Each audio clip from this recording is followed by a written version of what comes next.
empower our success and improve relationships. Are you getting any? Basically, let's than you think. It turns out. Oh wow, what a great topic today, Mr. Mick. Another week, another episode on Sex 101.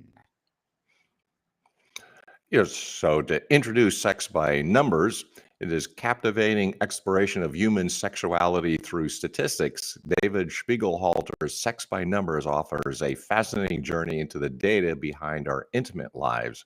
Drawing from centuries of research, surveys, and scientific studies, this masterful work transforms complex numerical data into compelling narratives about human sexual behavior and attitudes.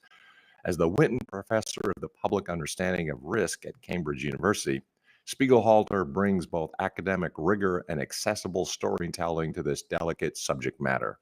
He expertly navigates through controversial subjects, debunking myths and challenging assumptions about everything from teenage pregnancy rates to the frequency of sexual activity across different demographics. His approach combines statistical analysis with historical context, creating a rich tapestry that illuminates how our understanding of human sexuality has evolved over time. What sets sex by numbers apart is its ability to balance scientific precision with human sensitivity. Rather than reducing intimate experiences to mere statistics, Spiegelhalter acknowledges the complexity and diversity of human sexuality while using data to reveal surprising patterns and trends. In conclusion, the result is an enlightening read that manages to both be informative and engaging, challenging readers to think differently about relationships, sexual behavior, and the ways we study and understand these fundamental aspects of human life. Yes, indeed. So, Mr. Mick, how much sex are people really having? Oh, interesting topic. We can try a thought experiment. I'll be covering these statistics, but guess how many times a month a couple is having sex, and for how long, and how many partners does the average person enjoy? The answers will make more sense as we cover these issues in this podcast episode. Fortunately, Performative Bafflement on Substack examined the book Sex by Numbers to find answers. To introduce the topic, here are a few numbers that are thrown about by common consensus. The average sex act lasts 15 minutes. People have sex once a week. Nope, less. The average person has 3 to 6 partners in a lifetime and more. Spiegelhalter reframes these factoids, but on a solid factual basis. Naturally, he's very careful about talking about the data sources, grading those sources by quality and sample size and representativeness, and triangulating them from multiple sources whenever he can. The author is eminently qualified and has been careful to be accurate in order to communicate solid facts about intimacy. He was knighted while in the midst of research, thus, he has been recognized for his significant contribution. In conclusion, we have solid evidence about an area of human endeavor that is filled with misconceptions and falsehoods. Mhm. So, what are some fun parts of about sex, Mr. Mick? One of the most striking aspects about knowing sex by numbers is that people are thinking about it more than experiencing it. We devote far more time thinking or maybe imagining about sex than the reality. The median average for the sexually active person, and this is true for both men and women, is sex 3 times a month. And the quartile mediums go down to 1 and end up to 6. So it's not like there's a noticeable subpopulation actually having a lot of sex. If you have a live in partner, it gets a little better, and you get up to 6 per month median. The book is comprehensive for all ages since the author reviews ages 16 to 74. The number of sexual encounters would be expected to rise, no pun intended, for the likely more sexually active 16 to 34-year-olds, but you will still get only roughly 5 to 6 acts per month. Based on couples in a relationship, there is only a slight increase. People who've been in a relationship for less than 2 years have sex 7 times a month, and those who are together for more than 5 years have sex 4 times a month. People are in general then having less sex and considerably less sex than popular wisdom often suggests. Interestingly enough, the trend for sex is actually decreasing. 10 years ago, couples had sex 4 times a month, and 20 years previously, couples had sex 5 times a month. Thus, we are now down to an average 3 times a month, and we are on a downward trend. In conclusion, we are over sexualized in popular culture and entertainment, but people are actually decreasing their sexual activity.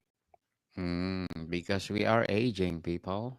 But thank God we have 7 billion people now, right now. So, how long do people have sex, Mr. Mac? Now that we have to acknowledge that people are having less sex, another key question is to ask how long do those few sex acts last? Ever the academic, Spiegelhalter provides us with the median intravaginal ejaculatory latency time, just obscure enough for understand that what he means is intercourse. In any case, the average for intercourse is all of 9 minutes.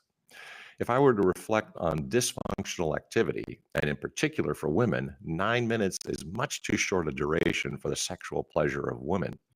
Her biological requirement is unlikely to be satisfied in such a short time. So, given the above 9 minute standard, is it surprising at all that women are less interested in sex than men? 34%, the proportion of women interviewed in one group reporting a lack of interest in sex lasting at least 3 months in the preceding year.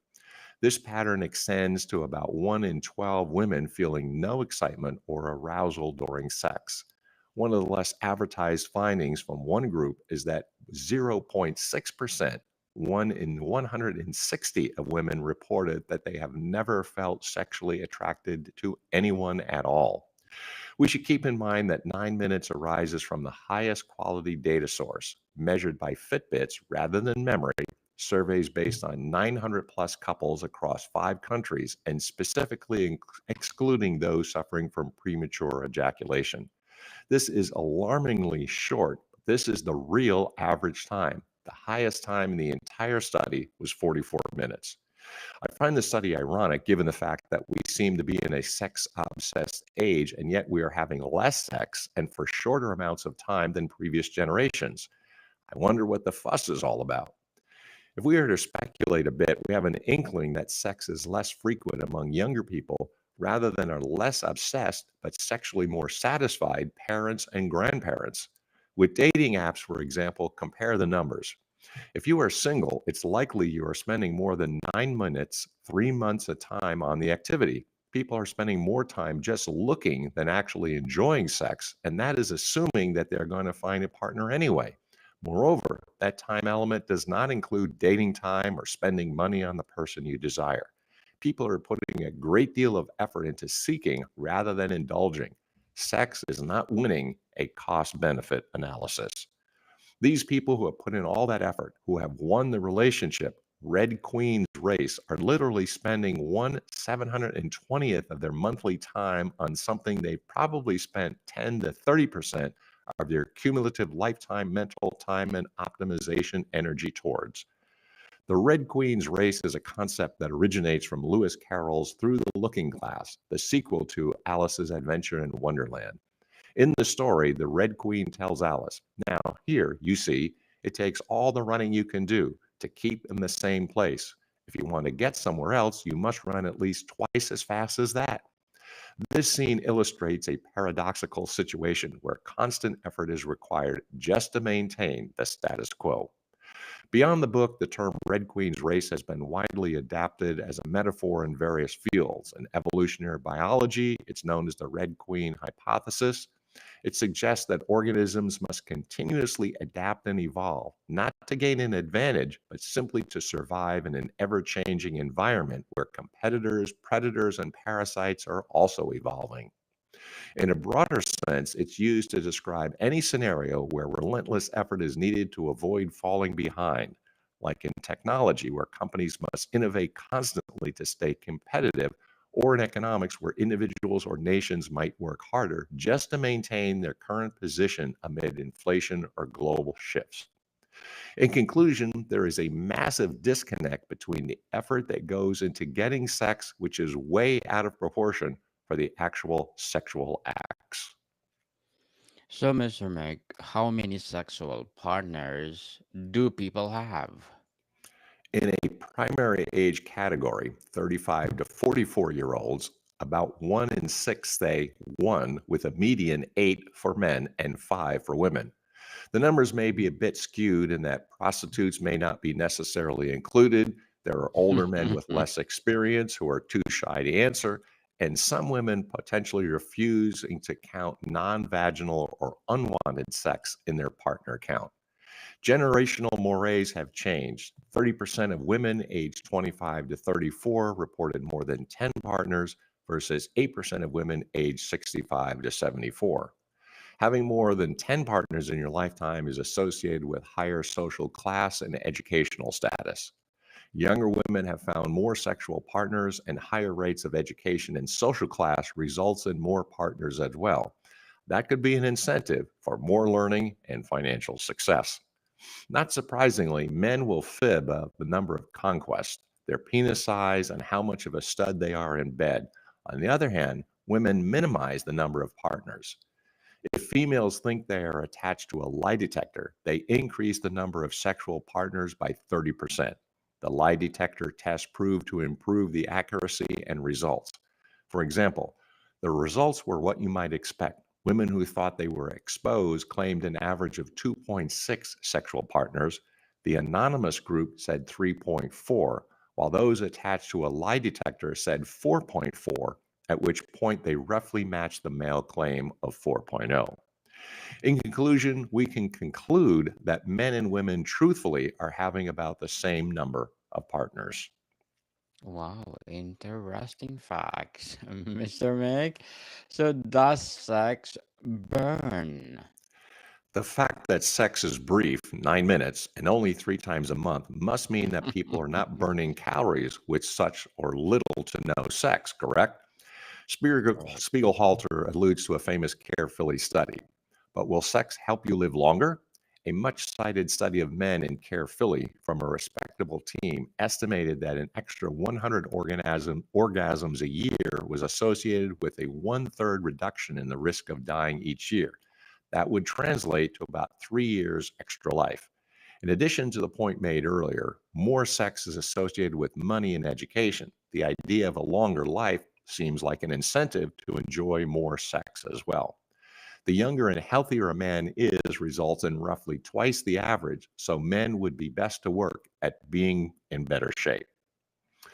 The numbers come from a Fitbit measured young couples, so they are accurate. The sex sessions lasted an average of 25 minutes, and the average energy was 101 calories for men, 69 calories for women, but the range was 13 to 306 for men and 12 to 164 for women, showing a range from extreme mellowness to athletic exuberance among the participants. The calorie burn is not much at only 100 calories over 25 minutes. For example, we burn about 100 calories per mile run, and even if you're slow, you should have run 2 miles in 25 minutes. So, compared against actual exercise, it doesn't really move the needle much and is half strength. But in terms of enjoyment and adherence, I'm sure it's many times better. The big problem is people apparently have sex every third blue moon or something. So, in terms of contributing to incremental daily or weekly activity, it's basically nothing. Sex does not really add up to burning very many calories. The average intensity of sexual activity is about the same as on the borderline between moderate and vigorous activities, roughly the same as cycling or jogging.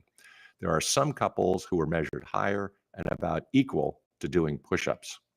In conclusion, as a source of exercise, sex came in about half as effective as 30 minutes on a treadmill. Oh, wow, nice. I love this topic, Mr. Meg. Does sex cause heart attacks? Well, despite the relative lack of vigor during sex, it also materially increases the heart attack risk for older people. Though I wouldn't say many people, especially men, would give up taking the chance. A review of 14 studies concluded that the risk of a heart attack did go up by nearly 3 times in the hours after sex for older people, but it was still only about the same as similar exercise, such as shoveling snow, and the risk depended on fitness. A plausible estimate is that if 1,000 middle aged people had sex for an hour a week for 10 years, then there would be around one sudden death and 2 to 3 extra heart attacks. This may seem like a risk worth taking, and it is interesting to note that the majority of case reports of sudden death in the past have been men engaged in extramarital sexual activity, in most cases with a younger partner in an unfamiliar setting or after excessive food and alcohol consumption. I think we get the picture. In conclusion, the study actually shows that the more likely stress is the biggest contributor to death and not the aging process. Mhm. Not the aging, people. I think one of the ingredients of longevity is having a good sex. So does sex cause? No, I mean, what has changed about premarital sex? The famous Kinsey report estimated that 50% of women were virgins at marriage in the 1940s. Of the half that were not, most of them had been with their fiance. For British women in the 1950s, 35% had sex with their husband before marriage, and by the 1970s, this had gone up to 74%. Today, virginity at marriage is around 1 to 5%. These are really dramatic changes in a short period of time that have taken place when it comes to premarital sex. We can most attribute the sexual revolution for the more recent change, but surprisingly, if you look at historical UK pregnant before marriage rates, they were as high as 40% in the 1800s. So it's probably a decent bet that 50% being virgins at marriage is probably the historical peak, at least in the US and UK. The figures really have varied widely over time. There was a long but changing tradition of brides being pregnant on their wedding day. The rate was nearly 30% when the Virgin Queen Elizabeth ruled and Shakespeare was writing plays of teenage love, then declined to about 18% during Oliver Cromwell's rule in the 1650s as the Puritans, who took a decidedly dim view of fornication, came to power. The rate then increased steadily through the decidedly non puritanical 1700s until reaching nearly 40% when Victoria was crowned. I think this demonstrates how there really was no good old days and that traditional thought on premarital sex has shifted significantly throughout history. By 1938, pregnancy at marriage was down to 18%, and by 2006, only 10%, thanks to contraception. In conclusion, changes in premarital sex have been more like the wind and blows to and fro, along with cultural changes. So, Mr. Mick, how have marriage and cohabitation changed over time? In the 80s, 60% of men and 80% of women had formed some sort of live in partnership by the time they were 25, with the gap filled by women dating older men. 90% of those were marriages, with about 15 months of cohabitation before marriage. By 2010, this had dropped to 40% of men and 60% of women at age 25, and 90% of them were cohabitation rather than marriage. An average woman born in the late 1930s first had sex, generally with her fiance, got married at 21, and had her first child at 23 or 24. In the 1980s, the average woman first had sex at 17, started a partnership at 23 to 24, and had her first birth at 27. Nowadays, that first sex is still around 17. Women have a first birth at 29.5 and first marriage at 32. This is in the UK. In conclusion, the trends are clear. Sex is occurring earlier, partnering later, and births and marriages are delayed. So, what are the rates for unplanned or planned pregnancies? Many estimates are that roughly a third of pregnancies are unplanned, but it can go up to 50%, and actually more like a third of births are unplanned. Statistics about unintended pregnancies abound. Figures around 50% are often quoted for both the UK and the USA. But what does unintended mean? It's not a black and white issue. There may be a degree of ambivalence, such as thinking that a baby would be nice to have sometime, but perhaps not right now. For example, for births rather than pregnancies in the USA, the National Survey of Family Growth estimated that 23% of births were actively unwanted and 14% were just mistimed. In conclusion, unplanned or planned pregnancies are more difficult to grasp because of the ambiguity about whether childbearing is unwanted or simply badly timed. So, what do fertility by age statistics reveal? The author has several fertility by age statistics, which more or less follow the consensus on points like 92% of 19 to 26-year-old couples will conceive in 1 year of trying, and 98% by 2 years. These numbers fall to 80%, 92% for couples who are 35 to 39. A single sexual throw has a 6% of pregnancy for a 19 to 26-year-old woman. An enthusiastic young couple trying for every day of his cycle has an 88% chance of pregnancy. One difficulty of these statistics is a caveat. Most fertility statistics are based on a handful of small sample papers from the 80s, and they conflate fertility, number of births per woman in a given population and time period, at given ages with fecundability, number of pregnancies resulting in time period at given ages. What you actually want is to measure the odds of pregnancy by age when trying, because the denominator of fertility of a given woman at a certain age includes women in time periods where women that age are already pregnant. Performant bafflement has vastly different numbers than Spiegelhalter, which can be explained. Spiegelhalter was using the European study of daily fecundability for his numbers, which looks at only 782 couples, most of whom were recruited from natural family planning centers and weren't using contraception. This might skew the numbers. Natural family planning is a method used by couples to either achieve or avoid pregnancy by observing and tracking natural signs of fertility in a woman's body without the use of natural contraception, artificial contraception, hormones, or devices. It relies on understanding the menstrual cycle and identifying fertile and infertile phases on observable physiological conditions. And this is a coursework and also a method that uses the Roman Catholic view of natural family planning. That's a naturally, morally acceptable method for regulating births within marriage, aligning with its teachings on the dignity of human life, the sanctity of marriage, and natural law. The church emphasizes that NFP is not Catholic birth control in a causal sense. It's not about avoiding children without cause.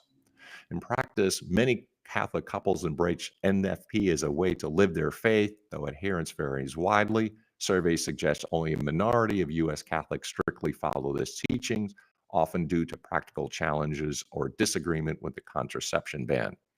Its effectiveness depends on consistent tracking and proper training.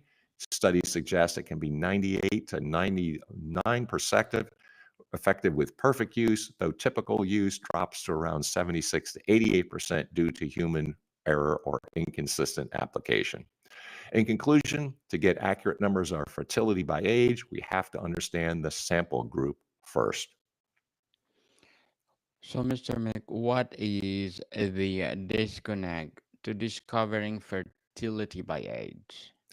The biggest ones I see are that they are a selected population. People who eschew contraception and never use condoms or attend natural family planning centers. In other words, they were specifically selected to be a known and higher fertility subpopulation from those who are getting from Spiegelhalter's age by fertility numbers.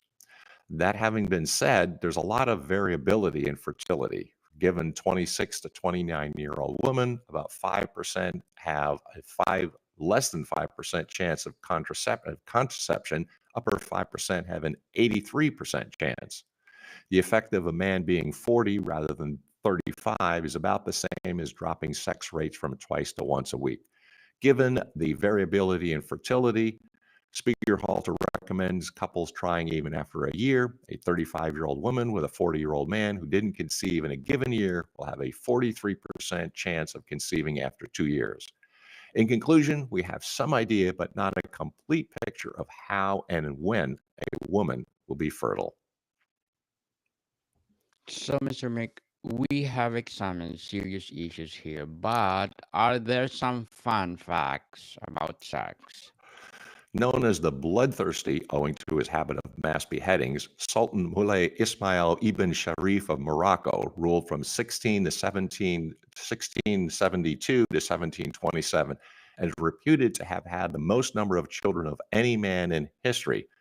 It was reported by 1704 he had 600 sons by 4 wives and 500 concubines, which works out to about 1,200 children over his 32 years in power.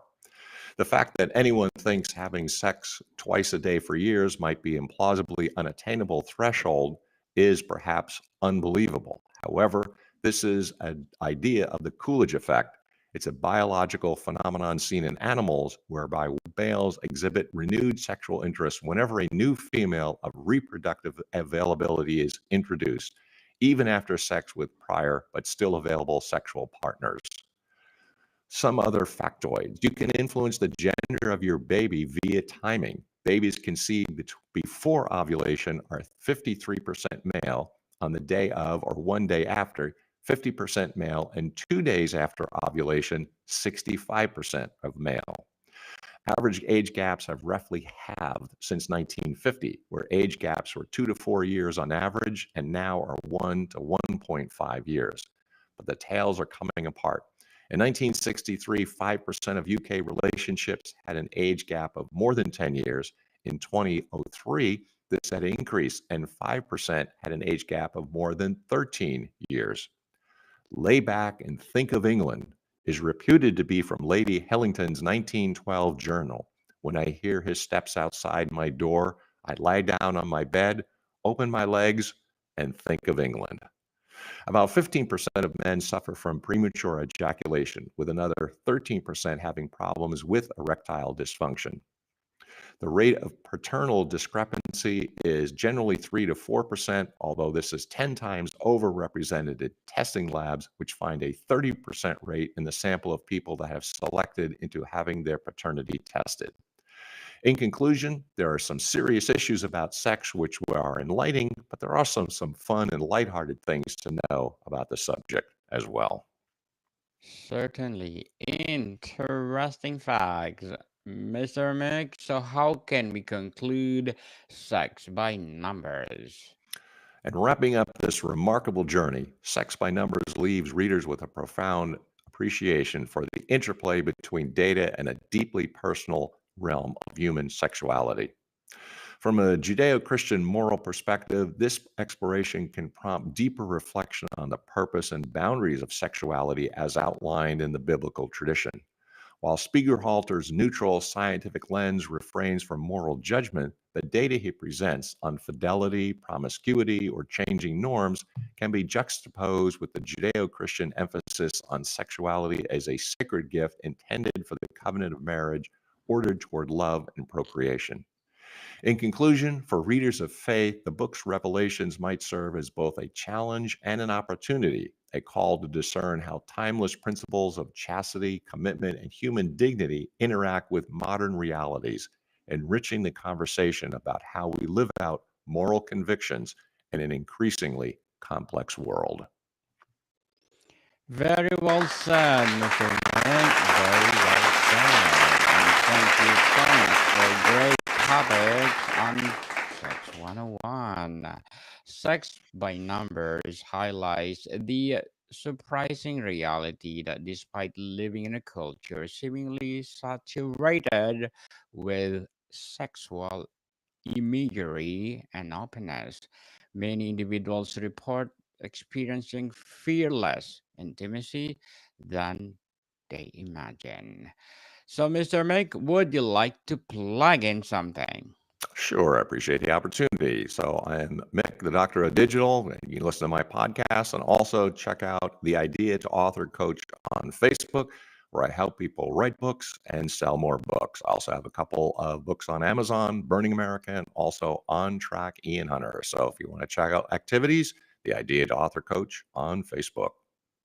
Yes, indeed. Let's support Mr. Mick because if you support him, more and more coaching to come, and for sure, more books to come.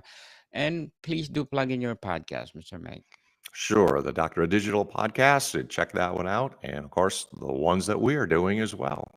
Yes, our Mental Health 101, our baby podcast, People First Season.